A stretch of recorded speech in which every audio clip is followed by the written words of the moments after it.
No.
Tegul važiuoja, taigi doorstepas, neribok. Klaida, tegul važiuoja, nesgi yra doorstepas dar. Tai nieko tokio čia, jeigu ministrai biški. Nieko tokio.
išeisi, parašyk jam.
Good morning, everyone. I'm glad to be here for this very important meeting in preparation of the summit in The Hague. I'm also very glad that President Zelenskyy will be joining us, and we really need to step up our support for Ukraine now. And we need to continue to weaken Russia.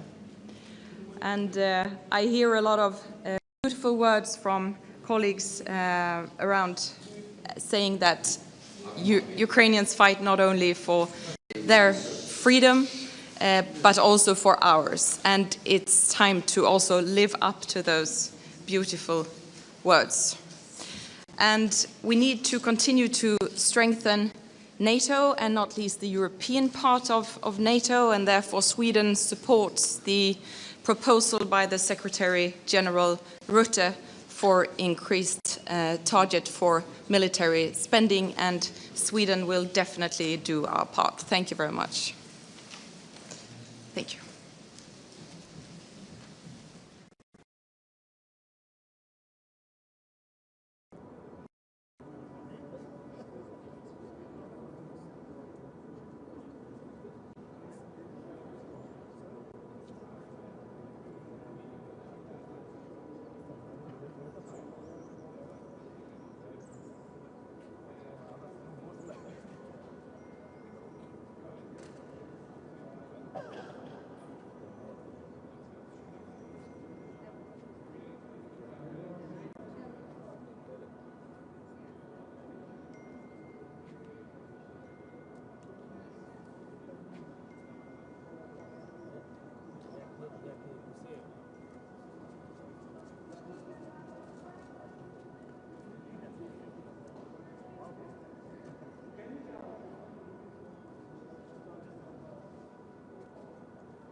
Thank you. Thank you so much. Thank you. And yeah.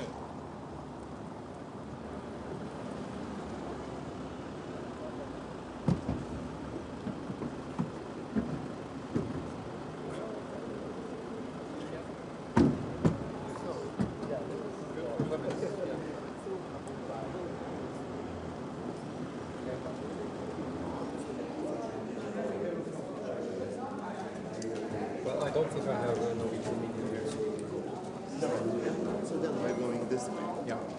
So Mr. Prime Minister, this way.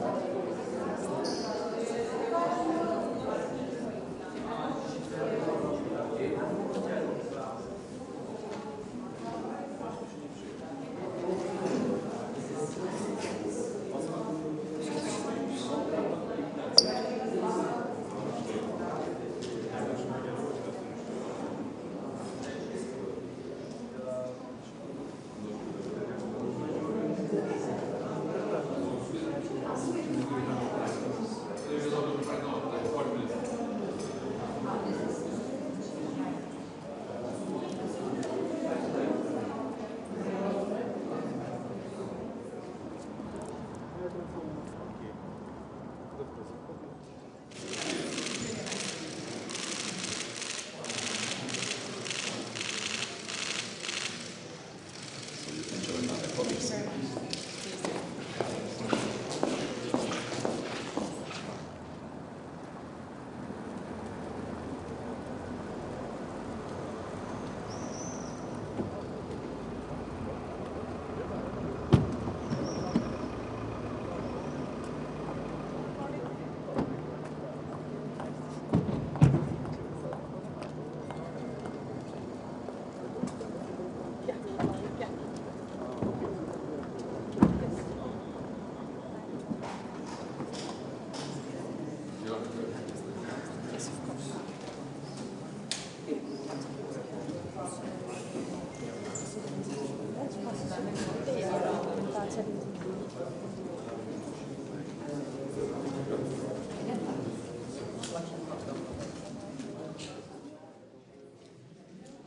Morning. So once again, a very important meeting. Moving forward to the Hague Summit in a few weeks from now, the most important thing is, of course, to rearm Europe. Russia is a threat to all of us, and therefore we need to strengthen our eastern flank. We need to help Ukraine as much as possible. And what we see now is Putin and Russia talking about peace during daytime, and at night they're still bumping in Kiev. So, of course, we have to push for a ceasefire still, but at the same time, we have to do what is needed on the battlefield in Ukraine so they can actually win this war. So a lot of important things on the table today. A comment on the Ukrainian attacks on Russia yesterday? I don't have a lot to say about that. I think they are, I mean, they have the right to defend themselves, and sometimes it includes pushing back. So it seems that it has been successful. We've just heard the Lithuanian president, others are saying as well, they are now ready to allocate 5% of BNP for defense. Is Denmark along? Yeah, when I became Prime Minister, we were spending 1.3. Now we spend more than 3%, and it's not enough. So we will raise also our defense expenditures in the coming years. And I hope that we will agree in a few weeks from now in Hague that we have to spend at least 3.5 directly on military and then 1.5 on resilience in a more broad and in a broader perspective. But the discussion we have now is, will it be reached before 2032? And asking me, that will be too late. Thank you.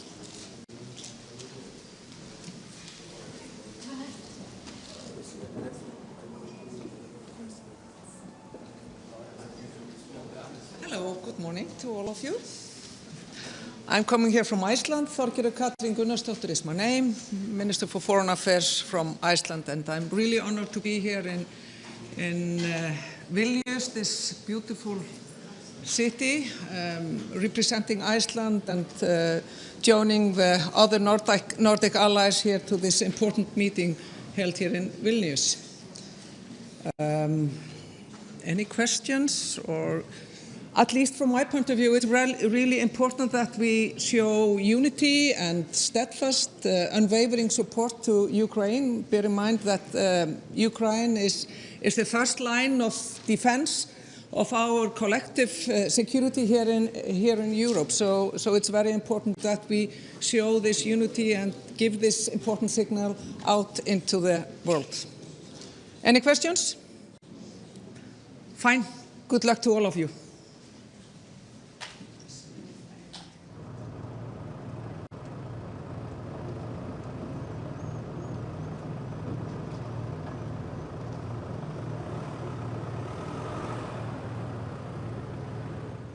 Only a few words. I'm president of Slovakia. I have to say this meeting is very important because an important summit is ahead of us in Hague in a few days. And I have to say that I think also that in this critical moment, when we see the new geopolitics in the world, it is crucial that Europe will take more of its of a share of its own security within NATO, of course. So I fully support that we have to spend more, and we have to strengthen the European pillar within the NATO allies, and that's why Slovakia will support also the announced higher expenditures. That means 3.5 plus 1.5, and we have to speak about the speed and some flexibility, but in total Slovakia stands together with our allies. Thank you very much.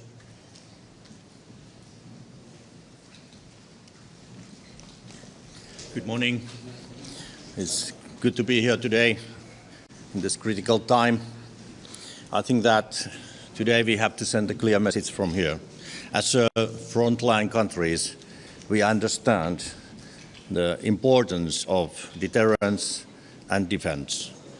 And we understand that we have to strengthen our defense by the new pledge.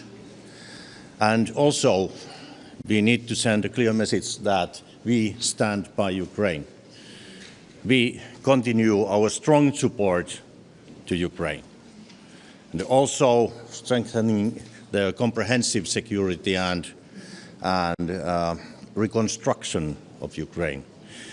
I visited last week in Kyiv, and we announced with my colleague, Prime Minister Smihal, a coalition, shelter coalition, and I would like to invite all the friends of Ukraine to take part to this coalition.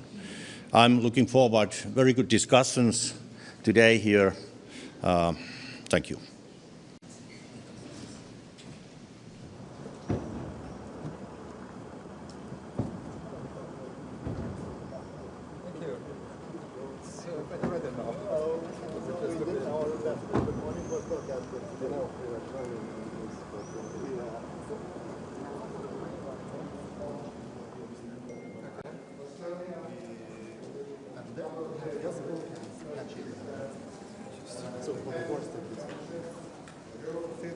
And we encourage also other countries to put more resources on defense.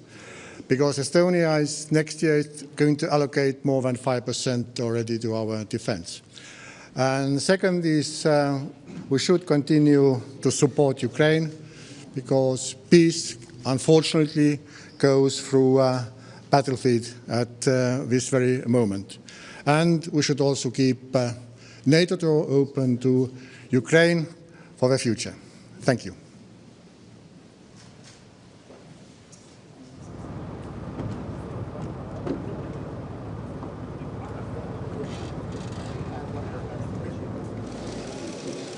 For this very important summit before we meet at NATO Summit in The Hague, and I think that we have actually three issues that are very important to discuss. We need to talk how we can achieve 5% defense spending as soon as possible, how we can convince other NATO allies. It's also number 2 topic about Ukraine, further support for Ukraine. But I think it is also very important that we speak about how we strengthen the security in the Baltic Sea, especially taking into account what is happening with our undersea infrastructure, what is happening also with some provocations in the sea. So I'm very much looking forward to a very productive meeting. I do hope also that as the group that consists now of Bucharest, 9 and also Nordic countries, we are forming a very forceful voice both at NATO as well as in the European Union. Thank you.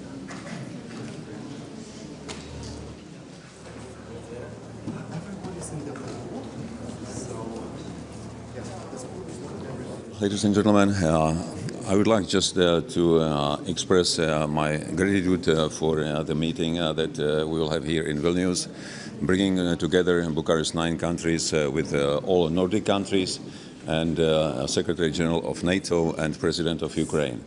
I believe that this format is really appropriate to the situation in which we find ourselves. Our biggest concern will be how to fine-tune our messaging for the summit on deterrence and defense, defense spending, position on Russia, and continuation of our support to Ukraine. I believe our growing responsibility of Europe for security, not only in Ukraine, but generally in Europe, about gradual transition of responsibility from the United States to European countries. And I'm really grateful that we will have a short but very productive meeting. Thank you. Can you comment about presidential elections in Poland? Comment on? Presidential election in Poland. Well, I have congratulated the newly elected president, and I'm looking forward to having an opportunity to discuss with him our not only neighborly issues, but also approach to Russia, our approach to NATO. I believe that the trajectory of Poland vis-à-vis European institutions will see no change. Thank you.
Very short, yes. I'm not keeping anyone waiting.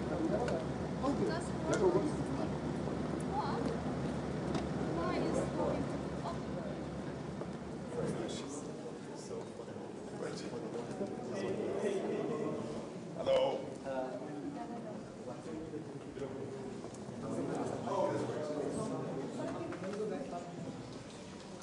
So, good morning.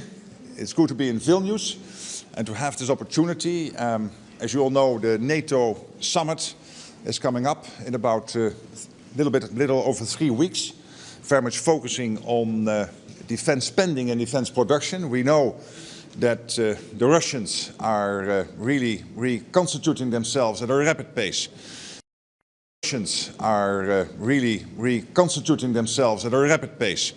We know there is a Chinese build-up. We know that China, Russia, North Korea are working together. And Russia being a long-term threat to NATO, it is really crucial that in The Hague, when it comes to spending, when it comes to industrial production, we take the necessary decisions. And of course, we will discuss Ukraine in The Hague, and also today making sure that Ukraine has what it needs to stay in the fight.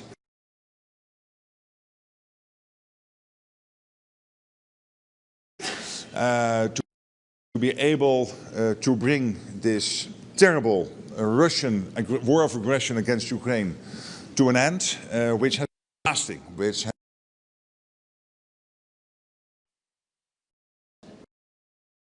obviously, this is something we are discussing now amongst allies, so I'm not mentioning numbers now, but I can assure you this old 2% we agreed in 2014 is not nearly enough to reach all the capability targets we need to reach, to fill all the gaps we have in our defense system.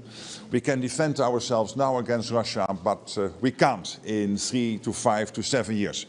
We have seen yesterday the comments by the Chief of Defense of Germany, and clearly we have to stand ready. So it will be considerably more than the 2% we were used to. And we also have to acknowledge that next to the hard defense spending, there is the issue of all the defense-related spending, including military mobility, including are our societies ready, including building up the defense industrial base. So all of this will be addressed. Mr. Secretary, can you comment on the presidential election in Poland? Yes, of course, I followed the presidential elections. It seems there is now a result, an official result, if I'm not mistaken. And of course, I want to congratulate the winner. And I look very much forward to working together on all these issues and making sure that with Poland, NATO becomes even stronger than it is today. Should Ukraine become part of NATO by 2030? Well, you know that when it comes to Ukraine, in Washington, there was a clear commitment by all 32 allies that there is an irreversible path for Ukraine to come into NATO.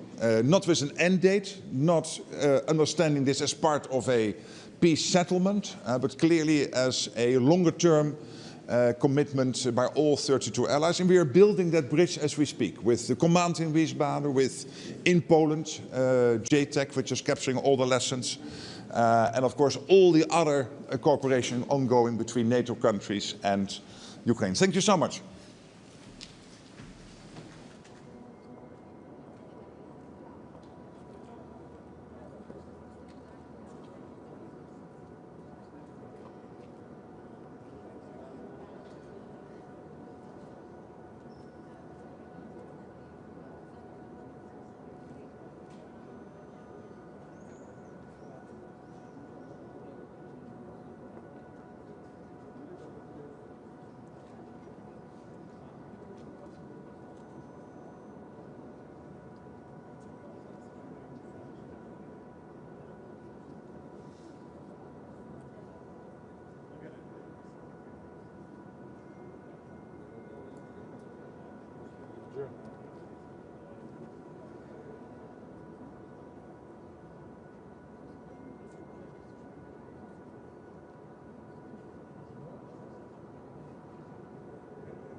And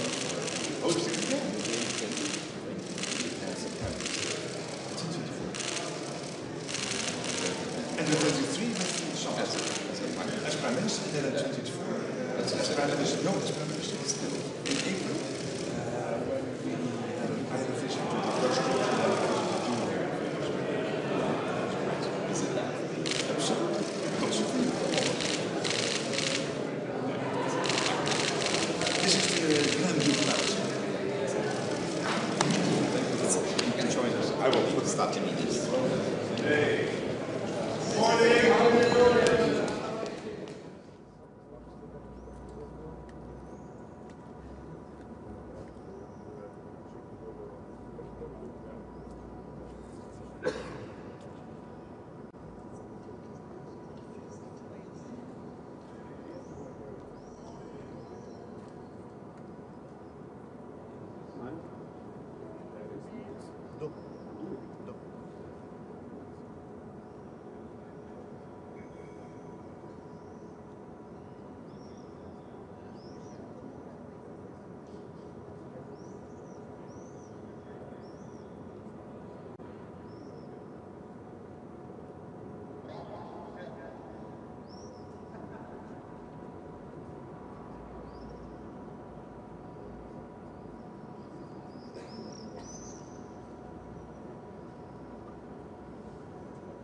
Dzień dobry Państwu.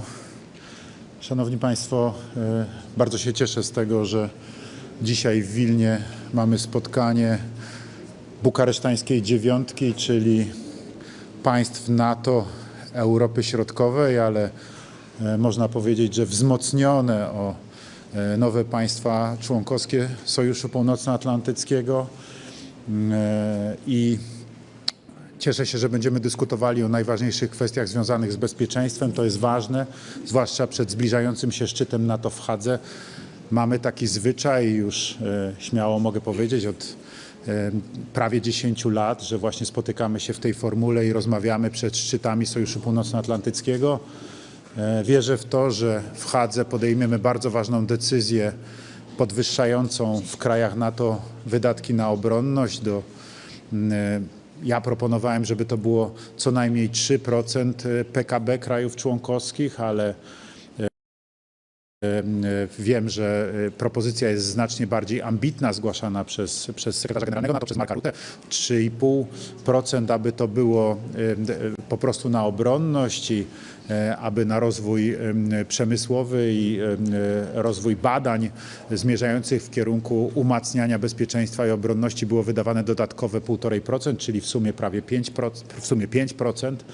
Jeżeli taka decyzja byłaby podjęta, byłbym z tego bardzo zadowolony. Polska w tej chwili wydaje, jak Państwo wiecie, 4,7% swojego PKB w tym roku na bezpieczeństwo i obronność, po to, żeby wzmocnić właśnie potencjał odstraszania i po to, żebyśmy nie zostali zaatakowani jako państwo członkowskie Sojuszu Północnoatlantyckiego przez nikogo, ale także po to, abyśmy w razie czego mogli nieść wsparcie tym, którzy zostaliby zaatakowani. Ja mam nadzieję, że całe NATO będzie prowadziło w tym zakresie skuteczną politykę i w efekcie umocnimy w ten sposób nasze bezpieczeństwo. O tym na pewno będziemy dzisiaj rozmawiali. Będziemy też rozmawiali o wsparciu dla Ukrainy. Będziemy rozmawiali o wszystkich ważnych dla nas sprawach. Także wyrażam satysfakcję i też dziękuję naszemu gospodarzowi, prezydentowi Litwy, Gitanasowi Nausedzie za zwołanie tego spotkania i za gościnne przyjęcie nas tutaj w Wilnie.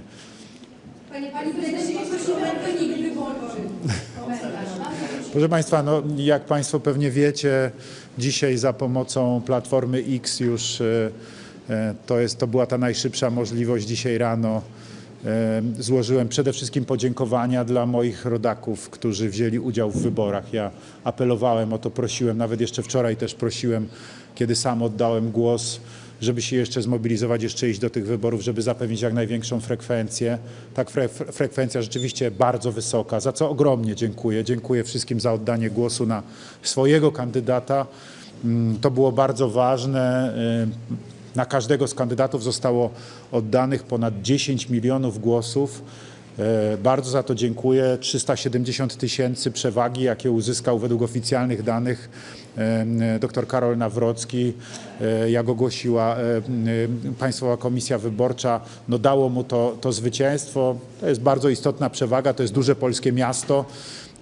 Przewagi, można powiedzieć, w tych wyborach, więc to zwycięstwo jest bezdyskusyjnie jednoznaczne. Gratulowałem też i za pomocą Platformy X Karolowi Nawrockiemu.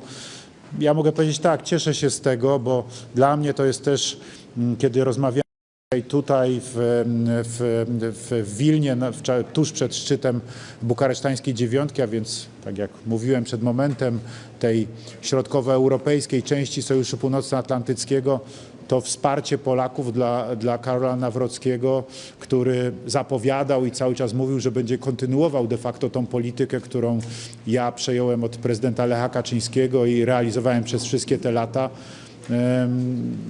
Że to jest ta polityka, która Polakom odpowiada, że budowanie ścisłych relacji Polski ze Stanami Zjednoczonymi, na tym opieranie naszego bezpieczeństwa, a także na umacnianiu naszego bezpieczeństwa poprzez właśnie wzmacnianie polskiej armii, poprzez wydatki na obronność, poprzez w ten sposób budowanie siły naszego państwa we wszystkich jego regionach, poprzez równy rozwój Polski, że to jest ten kierunek, który Polacy wybrali we wczorajszym głosowaniu.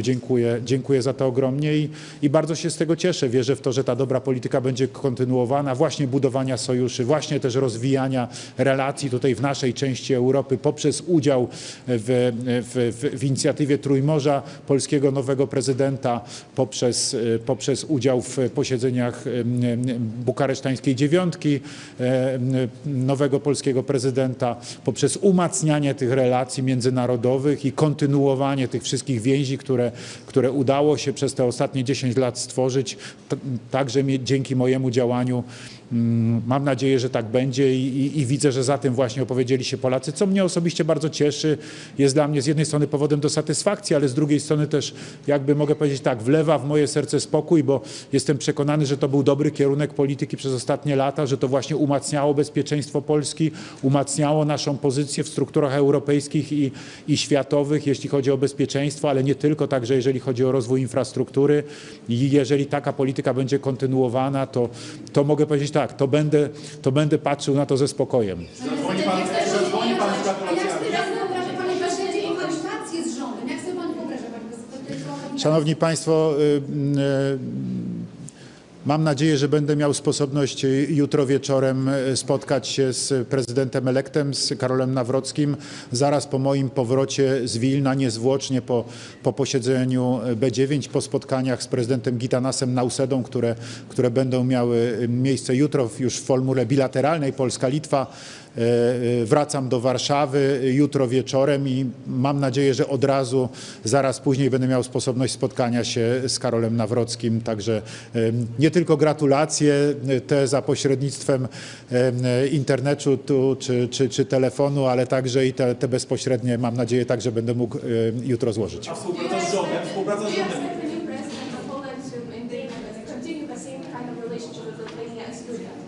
I hope so. I hope so, and I can assure you that I will talk with him about it, and I will suggest to strengthen these relations. A jak pan sobie wyobraża kohabitację z rządem, współpracę z rządem przyszłego prezydenta? No to już oczywiście będą decyzje przyszłego prezydenta, ale to także będą decyzje rządu, czy rząd będzie chciał dobrze współpracować z prezydentem. Mam nadzieję, że dla premiera Tuska i rządu to także jest jednoznaczny sygnał ze strony Polaków, że oczekują takiej polityki jednak mimo wszystko w swojej większości, jaką proponuje prezydent elekt, jaką zaproponował i głosił w czasie kampanii wyborczej Karol Nawrocki. Dziękuję bardzo.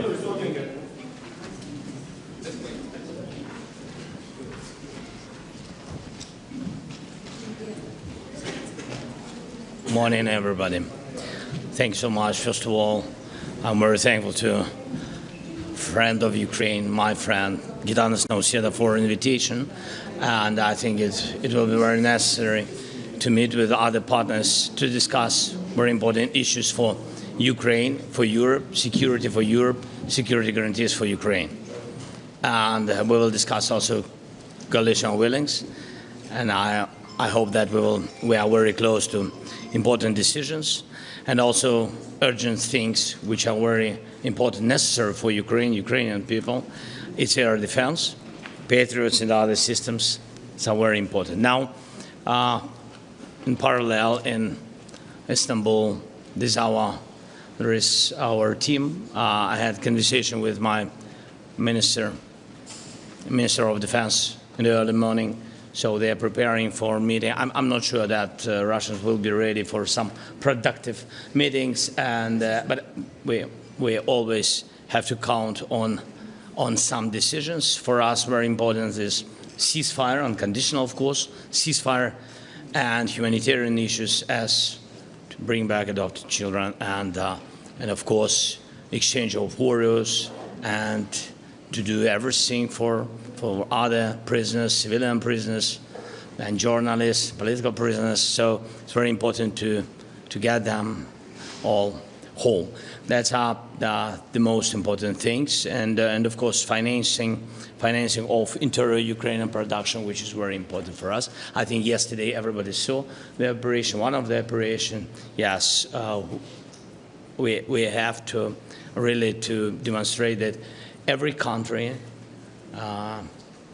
is ready to defend sovereignty and territorial integrity, and Ukraine is, I think, a very strong example for everybody, and that's why we need support of our European partners and American partners, because now to strengthen Ukraine is meant to strengthen the front line of Europe.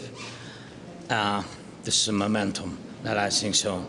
Thank you so much. Mr. President, can you comment on presidential election in Poland? Can you comment? My congratulations to the president, new president of Poland, and I already congratulated by messaging. But I think that I hope that in the closest time we will have opportunity to speak. And Poland is our big friend and strong neighbor, and we respect the voting. And of course, voting of Polish people, and my congratulations to the new president and to all the Polish people. Thank you so much. After recent attack on Russian aviation, what do you do? You will see everything.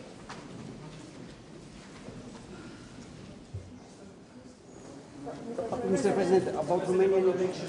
Romania, yeah, we will have meeting, I think, today. We will have meeting with the president of Romania. Yes, and it's an opportunity to discuss our bilateral issues, not only Europeans are very important, but also our bilateral issues. And I also already invited the president of Romania, to visit Ukraine. I think he will share with you. We will discuss a lot of things. I don't want, to go further to this agenda. Thank you so much. Romania is very important. Thank you so much. After recent attack, do you have more cards in your hands now?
же не смогу сидеть так долго.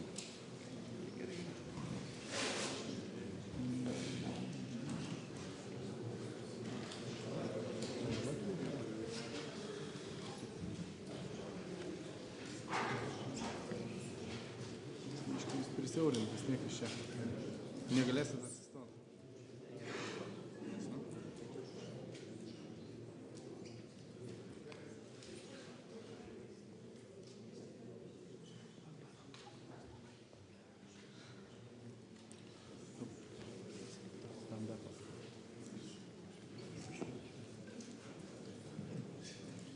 And I keep for us it's very important not to move it.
You know that David is something here.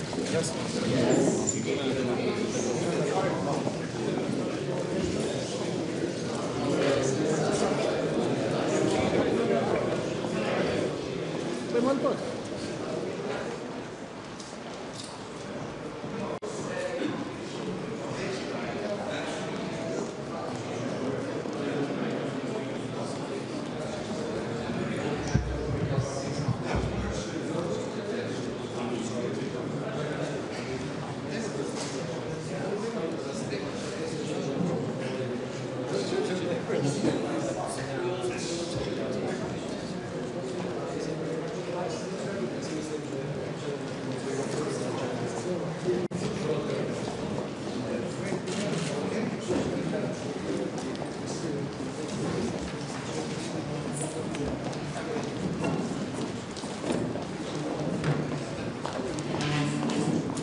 Dear colleagues, dear guests, and most importantly, dear friends.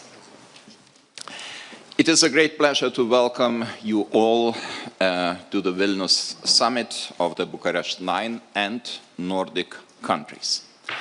Today we are celebrating the 10th anniversary of the Bucharest 9 format. I would like to use this opportunity to congratulate and express my gratitude to the presidents of Romania and Poland, the two founding countries of this initiative. I would also like to extend the special congratulations to the newly elected president of Romania, Nicu Șordan, who has joined us today only, as you said, 1 week after your inauguration. Welcome. Over time, we have seen the Bucharest 9 became an essential link that brings the region countries closer together. Today's meeting, with participation of our Nordic allies and Ukraine, reflects the growing pressure on NATO's eastern flank and our response to it. Our response is to widen and deepen the cooperation on security and defense from far north and to the Baltic Sea and to the Black Sea. Given the full complexity of the present situation, I am particularly glad to welcome here in Vilnius the NATO Secretary General, Mark Rutte, and the President of Ukraine, Volodymyr Zelenskyy. Dear Mark, I commend your dedicated efforts to coordinate the Alliance's response to our common threats along the lines set in Madrid, Vilnius, and Washington. The upcoming NATO Summit in The Hague will be an opportunity to make further decisions on building a stronger alliance, better prepared to defend every inch of allies' territory. I wish you the greatest success in the coming weeks, although I know they will be not easy. Dear Volodymyr, I admire your fearless resistance over the past 3 years. By defending Ukraine and its people, you are defending us and our security of the whole Europe as well. Ladies and gentlemen, now I would like to give the floor to the Secretary General, Mark Rutte. Please, Mark, the floor is yours. Thank you so much, Gitanas, President Nozeda, and it's great to be back in Vilnius. And thank you for hosting this summit together with the Nordic countries. Indeed, since 2015, this group has been a driving force for greater cooperation and stronger defenses on the eastern flank. I'm delighted that the Bucharest 9 is going to include the Nordic 5. Denmark, Finland, Iceland, Norway and Sweden. And honored as always to be joined by our good friend Volodymyr Zelenskyy. Good that you are here. With Finland and Sweden's membership, NATO's eastern flank is longer than ever. And thanks to the contributions of all NATO allies, it is also stronger than ever. Demonstrating our unity and resolve, we have enhanced NATO's presence on land, at sea and in the air. We are increasing the number of forward land forces into 9 now, 9 allied nations, because also Finland will now be included, which is very good news. And we have stepped up NATO's presence, including through Baltic Sentry and Southern Shield. And I think this we all know, this matters more than ever, given the very real threat from a rapidly rearming Russia, which allies in this region know all too well. Our discussions today come at a crucial time. Later this week, indeed, NATO defense ministers will first meet in Brussels to agree ambitious new capability targets linked directly to our defense plans. These targets set out what forces and capabilities every ally needs to provide to keep our deterrence and defense strong and our 1 billion people safe. To do that, it is clear that allies need to spend much more than we are doing now. And that is why ramping up defense spending and production will be at the top of our agenda for the summit in The Hague, which will take place in just over 3 weeks.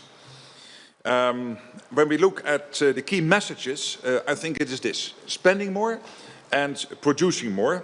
So NATO needs allies to zero in now and deliver on the elements that increase our warfighting readiness so that we can better deter and defend. And I'm grateful to allies in this region for leading the way. There's no security without strong defenses, and there will be no lasting security without a stable Ukraine. So we continue to support efforts to bring this brutal war to an end and help Ukraine defend itself today and deter aggression in the future. And this will be on the table also this week, when we meet with the Ukraine Defense Contact Group, chaired by Germany and the United Kingdom on Wednesday. So, dear friends, a lot to do to prepare for a successful summit. I'm confident that with your support, we will make NATO a stronger, fairer and more lethal alliance to keep us safe for decades to come. So thank you again for your hospitality, and I look forward to our discussions. Thank you, Mark. And now I would like to address President Zelenskyy. Volodymyr, the floor is yours. Thank you so much. Dear Gitan, thank you first of all for invitations. Thank you for support. This is a special moment. On the one hand, Russia has launched its summer offensive, but on the other hand, they are being forced to engage in diplomacy.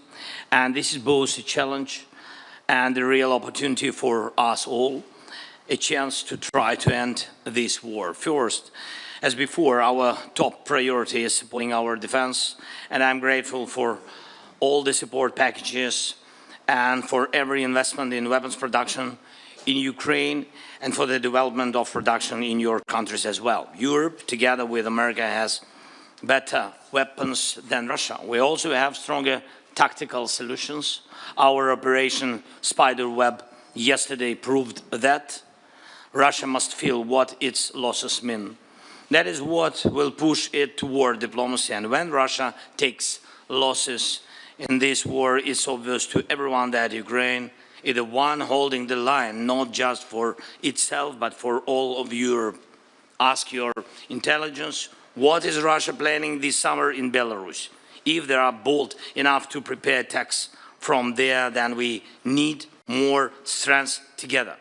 And right now, that means strengthening Ukraine so we can stop this war and prevent it from spreading. That's why weapons production matters. Ukraine can cover up to 40% of its weapons need with domestic production, but this requires stable funding. Our operations show how much impact investments, especially in drones, can have. And we still urgently need air defense, especially Patriot systems and missiles for them. Each of you knows what we need and what you can do to help. Decisions are needed. Second, we must do everything to make sure diplomacy is not empty. Our delegation is now in Istanbul and we are ready to take the necessary steps for peace. Naturally, the starting point should be a ceasefire and humanitarian actions, the release of prisoners and the return of abducted children. And all key issues can be resolved at the level of leaders. And if Russia undermines even this initial agenda, and if the Istanbul meeting brings nothing, that clearly means strong new sanctions are urgently needed from the EU's 18th package and from the United States, specifically the strongest sanctions President Trump promised. Sanctions should hit Russian energy, especially oil and tankers, price caps, of course, and also Russian banks and the financial sector overall. Third, the United States. Thank you to everyone doing everything possible to keep the bond between Europe and America strong. We need the support of President Trump, the US Congress, and the American people. Whatever happens in global competition, It is our shared duty, Europe's, America's, and everyone who values freedom, to defend it together. We need as many points of connection as possible, including at the NATO summit this June. And one of the key principles of European security is that Russia must not have veto power over NATO decisions or influence over the alliance or its members. That principle must remain in place. Euro-Atlantic security is a business of Euro-Atlantic nations. Putin chose to stand against Europe, so he has no place in deciding its future. And that must not change. It's important to confirm at the NATO summit in June that the allies stays strong and that Europe will not give up its own security. And of course, I would also like to discuss the details of our work within the coalition of the willing and the security guarantees as well. We need to make this coalition strong, but we'll talk about that, I think, behind closed doors. Thank you so much again. Slava Ukraini. Героям слава. Thank you, dear Volodymyr, and I think we will have you in the second part of our conference. So now this is the time for us to move to the main summit agenda in the closed session.